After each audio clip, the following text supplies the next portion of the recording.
Vamos a platicar con Gabriel Alvarado Serrano, abogado del Grupo Manos Unidas por Nuestros Niños, y sobre esta denuncia, esta operación de Estado, pues que denunció el ministro Arturo Saldívar, actual presidente, pues, de la Suprema Corte. ¿Cómo está, Gabriel? Buenos días.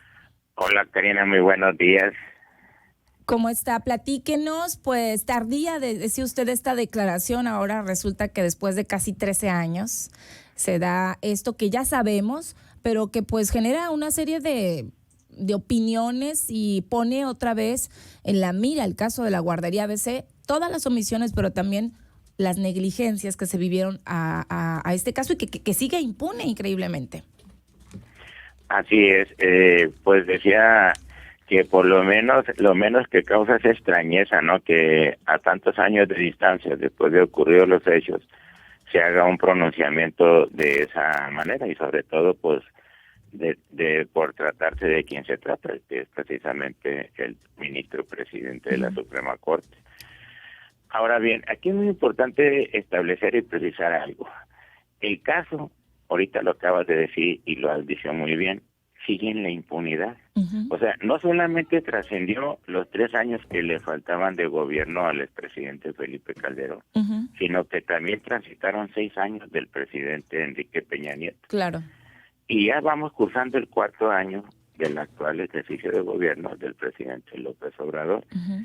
Y francamente no se ve ningún avance significativo en las indagatorias que están en la oficina central de la ahora Fiscalía General de la República para determinar qué fue lo que realmente ocurrió aquel fatídico día 5 de junio. O sea, todos hablan de ABC, pero nadie pues le entra realmente, porque bueno, cuando inicia el gobierno de Andrés Manuel López Obrador, aparentemente pues sí ha existido un interés, sí ha habido un mayor diálogo, sí han tenido acercamientos, reuniones, etcétera.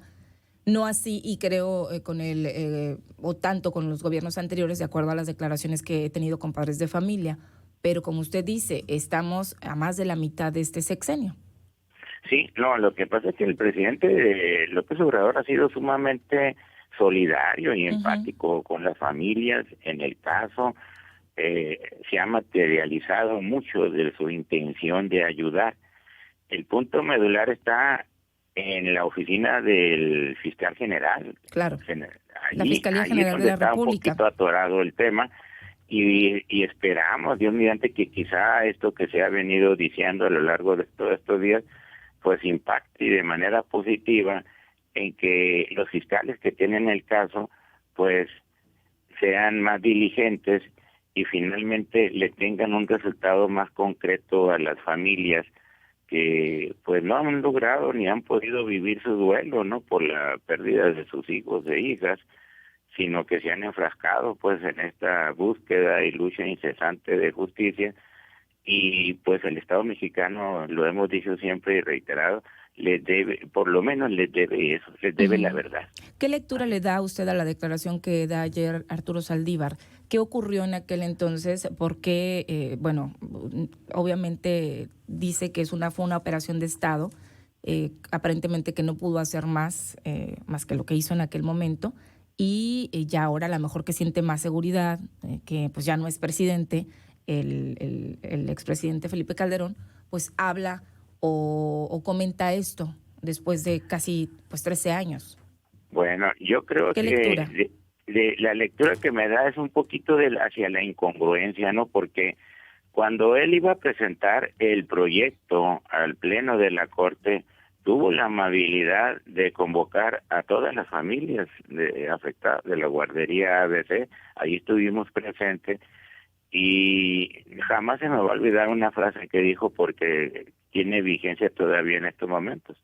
Decía en aquel entonces que el proyecto que él presentaría al Pleno de la Corte estaba destinado para que México deje de ser el país en el que todo pasa y a la vez nada pasa. Estaba destinado a hacer el señalamiento a muy altos funcionarios del gobierno federal, del estatal y del municipal, es decir, de los 3 órdenes de gobierno, y que iba a establecer un precedente para que ya no fuera tan fácil sacudirse de responsabilidades como hasta la fecha ha venido sucediendo cuando ocurre una tragedia, ¿no? Como la que, bueno, de hecho, la tragedia de la guardería ABC sigue siendo hasta este momento la mayor tragedia infantil que ha acontecido en nuestro país. ¿A quién ¿no? querían proteger? ¿A quién, si puede explicarles por favor a nuestro auditorio? Y bueno, yo recuerdo que en aquel momento las instalaciones de la Suprema Corte de Justicia pues se trasladaban personas y se hicieron pues muchas reuniones, los peritajes, todo esto, pero a lo mejor no nos queda claro en aquel momento qué se quería proteger. Se tocaba particularmente el tema también de los niños, que recuerdo que quería pues el gobierno de Felipe Calderón que la atención de los niños fuera en hospitales del país, particularmente en el del IMSS de área de quemados de Guadalajara, que todavía ni estaba inaugurado en aquel momento y que trasladaron, no tengo el número exacto, usted a lo mejor lo tiene, a niños con quemaduras de más del 80%, del 85% en su cuerpo, a este hospital que era nuevo y que se inauguró precisamente con la atención a los niños de la guardería ABC. Sí, este ha sido uno de los temas más polémicos y más oscuros del caso, ¿no? Porque se ha dicho siempre de que hubo algunos obstáculos y todavía no está precisado si estos obstáculos fueron por parte del gobierno federal o por parte del gobierno estatal, porque yo he escuchado mucho en el sentido que fue el gobierno estatal de aquel entonces el que impidió de Eduardo Burz. Sí, que llegaran los vuelos que con ambulancias aéreas que tenían los hospitales Shriner para el traslado de estos pequeños que en ese momento se debatían entre la vida y la muerte, pues, ¿no? Y que se decían que por la extrema gravedad no era posible trasladarlos. Entonces se generó esa polémica, pues que hoy veo que nuevamente cobra vigencia, pero vuelvo al punto de origen, pues, o sea, a 12 años y medio, o sea, ya estamos muy cerca de llegar al 13º aniversario, y la conclusión final es que sigue estando en la impunidad este caso, pues. Y no vemos que ningún órgano de gobierno realmente se ponga las pilas para que el Estado mexicano salte de esa deuda que tiene con las familias, sobre todo con las mamás, porque les debe la verdad de por qué ya no están con ellos, con ellas sus hijos. Es febrero. Yo siempre, bueno, en mi experiencia como reportera o periodista, siempre es cíclica una nota o una declaración o algo relacionado al caso cuando se acerca un aniversario, cuando fueron los 10 años, cuando fueron los 5 años, cuando fue el primer año, y siempre hay declaraciones relacionadas con el caso. No sé si usted opina lo mismo, y esto pues estamos muy cerca, como dice usted, ya para el 13º aniversario de la guardería del incendio, de la guardería ABC. Sí, porque da la impresión de que la procuración e impartición de justicia, sobre todo en tratándose de este caso, no se imparte, sino se administra, pues, y se raciona. Y así como atinadamente lo acabas de mencionar, pues cada cierto tiempo se filtra, sobre todo a la prensa, ¿no?, algún dato para que se dé la impresión de que se esté trabajando, se está actuando, aunque en realidad no se está haciendo nada o no se está haciendo de la manera en que debiera haberse estado haciendo. Le preguntaba hace un momento, ¿a quién se quería proteger? Hablábamos pues de la propietaria, una de las propietarias que era prima de Margarita Zavala y que esto hizo un pero dime y hay diretes. una cosa muy importante aquí, Karina. No, la señora a la que hacen alusión no solamente era prima de la ex primera dama del país, pero también era prima de la esposa del gobernador Eduardo Burz.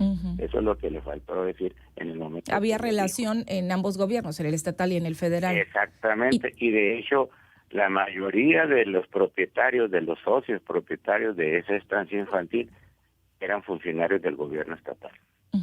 Y también había alguna relación con Caram, que Caram fue director del IMSS en aquel momento también. No lo creo yo, porque se habla de eso también, ¿no? Apenas acababa de llegar a la dirección general, creo yo que a finales de marzo, pues, y esta tragedia ocurrió el 5 de junio. Pues. O sea, había intereses de alguna manera.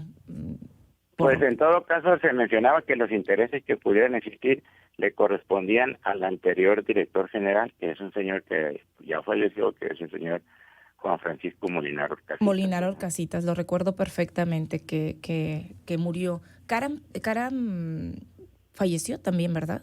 No, aunque yo sé, está vivo el señor Daniel Caram Tumé. Sí, era Molinar Orcasitas antes que Caram y luego ya Ya no recuerdo quién fue el otro De director hecho, del IMSS. el licenciado Juan Molinaro Casita fue la persona que autorizó el contrato de subrogación con esa guardería, ¿no? Bueno, pues este tema, ¿qué sigue? ¿Qué opinan los papás, que usted que representa a algunas familias, qué opinaron sobre estas declaraciones? Yo estaba viendo y... Bueno, pues aquí representamos a la mayoría de la comunidad de víctimas de la guardería, ¿no? Y lo primero, pues, es que causa una enorme extrañeza que a tantos años de distancia el señor ministro presidente hiciera un pronunciamiento de esa magnitud, ¿verdad? Pero si y en su algo momento saben las callara, familias, ¿no? mande. Y en su momento callara, obviamente tiene una En su momento presión, callara, que por eso yo decía que ahí le faltó un poquito de congruencia, pues sí. porque si él está viviendo esa clase de presiones, denúnciala. Siento yo que lo primero que debe haber hecho en su calidad de ministro es haberlas denunciado, claro, y también haberlo comunicado a las víctimas. Oiga, porque lo hace también parte de, o sea, ahora resulta que pues eres víctima porque no pudiste declararlo y fuiste envuelto en la mecánica pues de... Esto es parte de lo que ha sido todo el caso, algo que se llama encubrimiento. Ese es también el tema de los temas que han rondado aquí y que han evitado que se llegue al conocimiento de la verdad. Y eso también te hace pues parte de esta situación, el encubrir también. Tienes mucha razón. ¿Recuerda usted, abogado, cuántos niños fueron atendidos o fueron enviados? Yo recuerdo, entrevisté a algunas familias, pero no tengo el número. ¿Cuántos fueron atendidos realmente en el hospital ahorita Occidente? No recuerdo el número exacto, pero sí te puedo decir que fueron enviados una gran cantidad de niños hacia el Hospital Shalin de Sacramento. Y Cincinnati. A otro que estaba en Cincinnati, ¿no? Y los demás fueron enviados al área especializada que tiene el IMSS, creo yo, en Guadalajara. Sí, en Jalisco, en el Hospital del Occidente, que le digo que estaba, pero no sabe cuántos fueron enviados. No, ahorita no tengo la idea, pero sí eran muchos, sí eran varios. Sí. De hecho, pues algunos de ellos no sobrevivieron, ¿no?, a la gravedad de las lesiones que llevaban y fallecieron en el extranjero, ¿no? Sí, que algunos de ellos fueron enviados, de acuerdo a expertos, de Estados Unidos de manera tardía. Y hubo negligencias. Más adelante vamos a platicar o recordar un caso de una de las madres de familia, también maestra, y que en su momento pues deseaban el traslado a Estados Unidos, pero aparentemente pues no podían por el tema de la estabilidad del menor. Sí, porque el área médica aquí del lado mexicano decía que si se desplazaba y habría de fallecer en el traslado. Esa era la cuestión, pues, que estaban aquí. Los norteamericanos decían exactamente lo contrario, que había que trasladarlo de inmediato. Exacto. Pues, ¿no? E inclusive hubo confusiones en niños, hubo también niños que fueron amputados, que no se les pidió autorización a las mamás. Denunciaron en su momento también que no les curaban realmente las heridas, que no estaban completas las áreas en aquel momento en el hospital porque no había sido inaugurado. Bueno, yo recuerdo una serie de declaraciones porque me tocaba en aquel momento. Era algo caótico que redundó en perjuicio de los propios niños, ¿verdad? O sea, fueron quienes sufrieron en carne propia todas esas cuestiones que la burocracia mexicana nunca ha logrado superar, ¿verdad? Y yo creo que es bien importante que tengamos memoria, que no olvidemos que de pronto pues la población no olvidamos lo que pasó, pero esto también va creando la historia de lo ocurrido, y quien la vivió y fue parte de ella puede decir. La memoria y la historia crea conciencia. Claro. Y debemos de tener conciencia porque todos nos enfrascamos en nuestro respectivo día a día, ¿no? Nuestra propia cotidianidad hace que olvidemos lo del día anterior, pues, ¿no? Pero esto que sucedió aquí lamentablemente en nuestra ciudad y que afectó a tantísimas familias, pues debería de ser, ¿no?, un antecedente para que no vuelva a ocurrir algo de algo así, y debería de ponerse las pilas el gobierno para evitar a toda costa que vaya a suceder. Y coincido con usted, y yo creo que a casi 13 años, 12 años y medio de esta situación, tendría que haber ya justicia, porque mientras no haya una situación que quede ya clara y definida y podría, o sea, lo que no queremos es la repetición de otro hecho terrible como fue la guardería ABC. Y yo creo que tiene que haber un antes y un después de eso, y a pesar de que está la ley 5 de junio, abogado, creo que no es suficiente si no se cierre el caso por completo y con la verdad.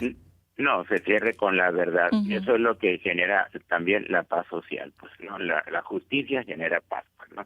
Debe de cesar ese estado de impunidad que caracteriza a nuestro gobierno, a nuestra sociedad y a nuestro pueblo. Pues. Y los dolientes, justicia y tranquilidad, paz para las familias de estos para niños. Las familias, que es lo que se ha estado también procurando a lo largo de todos estos años, ¿no? Bueno, abogado, yo le agradezco nos comparta y nos dé un poquito de la lectura de lo que pasó ayer y que sigue dando pues nota al día de hoy con el tema de la declaración del ministro Saldívar. Le deseo que tenga bonito día y estamos en contacto. Igualmente, Karina, que estén muy bien y un saludo para ti y todo tu auditorio. Muchísimas gracias, saludos. Hasta luego.